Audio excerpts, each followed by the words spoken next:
Ikalabinsyam na kabanata, mga suliranin ng isang guro. Mga tauhang nabanggit sa kabanata.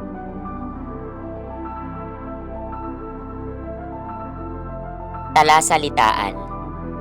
Isuplong, isumbong, ipagbigay alam. Manangis, umiyak, managhoy. Nagpapalaluan, nagpapayabangan. Maikintal, maitanim sa isipan. Nakababagot, nakaiinip. Naglilimayon, nagsasayang ng oras. Nagpapagunita, nagpapaalala. Napagkuro, napag-isip-isip. Pagkakanulo, pagtatraidor. Palalo, mayabang, mapagmataas. Pinagpipitagan, iginagalang. Sinisikil, pinipigilan sa anumang paraan. Taimtim, walang pagkukunwari o daya. Sa kabila ng matinding bagyong dumaan, nanatiling payapa ang lawa dahil sa napalilibutan ito ng mga bundok.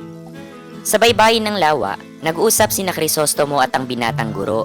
Itinuro ng guro kay Crisostomo ang bahagi ng lawa kung saan itinapon ang mga labi ni Don Rafael. Ayon sa kanya, si Teniente Guevara ay naroon din noong inilagak ang bangkay, ngunit wala siyang nagawa kundi makipaglibing. Malaki ang utang na loob ng guro kay Don Rafael. Nang una siyang dumating sa San Diego, ang Don ang sumuporta sa kanyang mga pangangailangan bilang guro.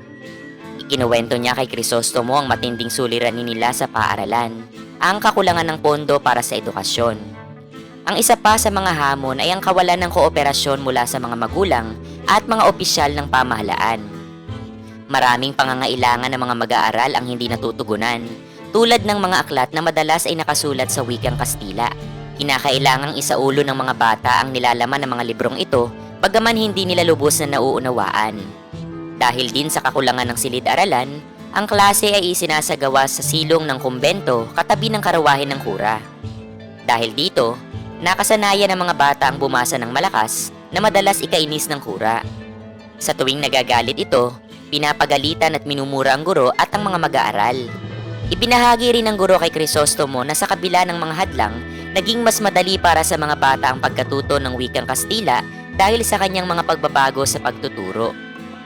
Subalit, siya ay nilait ni Padre Damaso na nagsabing hindi bagay sa isang tulad niyang mangmang ang magturo ng Kastila. Ayon pa sa praile, ang tanging dapat niyang matutuhan daw ay Tagalog.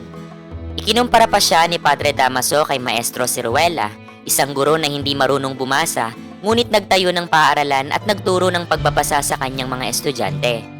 Wala siyang nagawa kundi sundin ng kura, ngunit nag-aral pa rin siya ng Kastila para sa kanyang sariling kapakinabangan.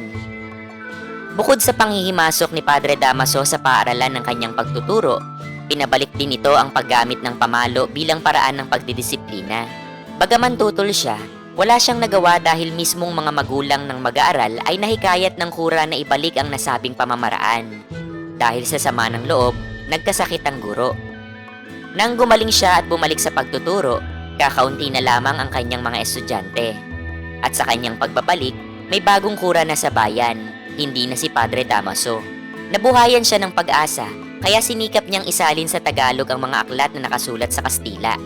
Dagdag pa rito, pinalawak niya ang mga aralin sa paaralan.